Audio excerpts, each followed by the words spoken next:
السلام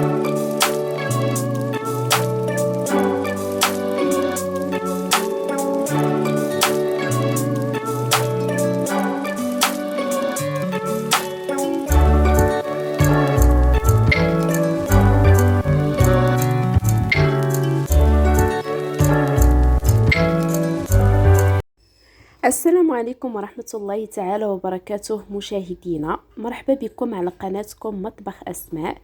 واليوم إن شاء الله غادي نقدم وصفة جديدة اللي هي كيكة ديال المول العاجب كريمة ديال الحامض.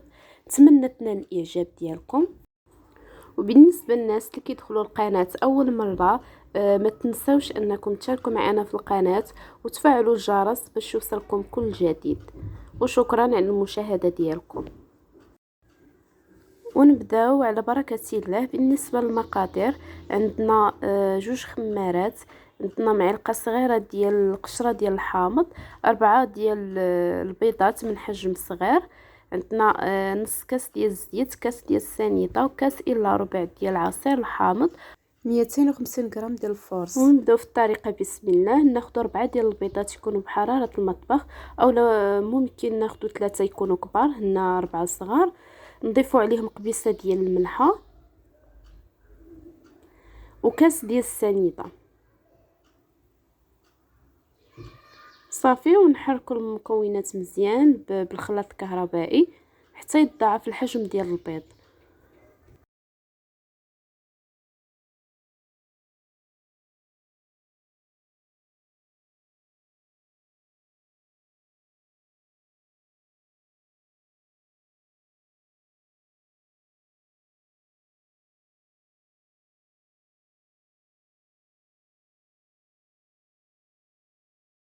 وهنا بعد ما ضاعف لنا الحجم ديال البيض، غادي نضيف عليه الزيت بشوي بشوي مع الاستمرار في التحراك.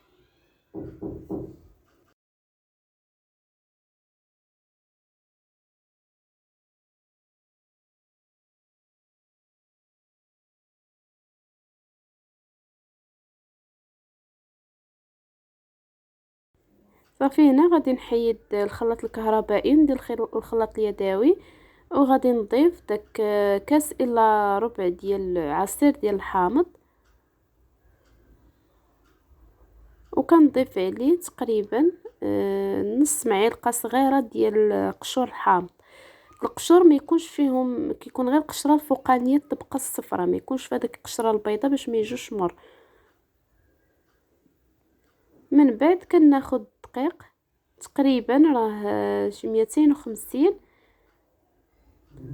غادي نحاول نغربلها.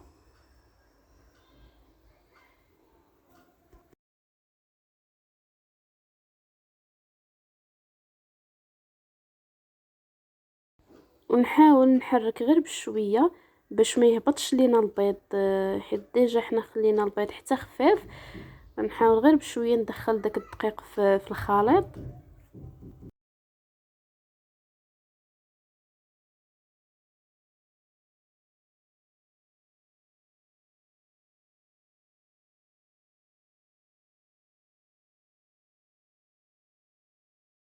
وهنا كنضيف جوج خمارات،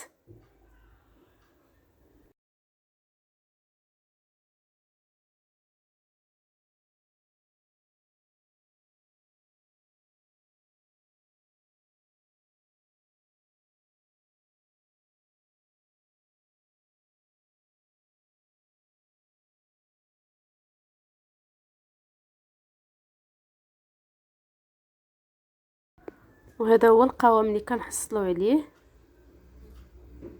من بعد كناخذ واحد زلافه، وكناخذ واحد شويه من هذا الخليط ونضيف عليه الكاكاو.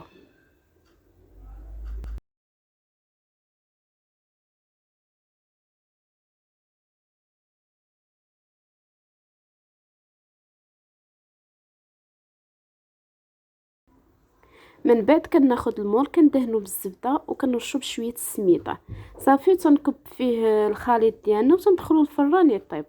وكندوز نحضر الكريمه ديال الحامض. بالنسبه للمقادير عندنا نص سيطرو ديال العصير ديال الحامض مع 4 المعالق كبار ديال السنيده و4 المعالق ديال كريم باتيسير. انا هنايا تقريبا خديت 300 مليلتر ديال العصير وضفت عليه الماء تقريبا 200 باش عطاني نص سيطرو، وكنضيف عليه 4 المعالق كبار ديال السنيده باش يجي شويه حلو، و4 المعالق ديال كريم باتيسير باش يجي شويه ثقيل، باش ما يبقاش جاري ملي نقطعوا الكيك ديالنا يبقى شاد فراسو ملي يبرد. صافي هنا ملي كنضيف كي قلت لكم هذا كنحاول نحركو مزيان كيف العاده وكيف الفيديوهات الاخرين. اللي بغى يشوف الكيكات بثلاثه طبقات، اللي بغى يشوف الكريم باتيسير كيفاش كنديروا ليه، راه ديجا مصوره فيديوهات ممكن ترجعوا للقناه وتشوفوهم. تقريبا نفس الطريقه كنخدم بها، كنحاول نحرك مزيان المكونات هنايا، عاده كنحطو فوق النار وكنبقى نحرك حتى كنحصل على كريمه بهذا القوام. هنايا غادي نضيف الزبده، علاش؟ حيت باش تعطي طبقه لامعه وحتى اللوغو ديال الزبده كيجي فيه زوين. وكنحرك هذه مباشره بعد ما كنحيدها من فوق البوطه كنضيف على الزبده وكنبقى نحرك الزبده حتى كتذوب.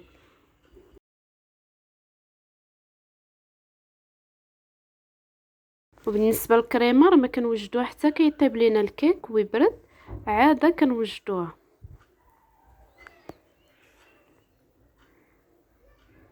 هذا هو الصوره ديال الكيك بعد ما خرجت من الفرن. صافي كنقلبها وكنعمرها بالكريم باتيسير وكنزينها على حسب المتوفر. انا هنايا دهنتها بالعسل مخلط مع الماء طيب ورشيت من فوقها الرقائق ديال اللوز وزينتها كيف ما كتشوفوا. هذه هي النتيجه. نتمنى الوصفه ديال اليوم تنال الاعجاب ديالكم وتجربوها وما تبخلوش عليا بجيم بارطاج لا فيديو باش يستافد الجميع، وفي وصفه اخرى ان شاء الله. وشكرا للمشاهده ديالكم.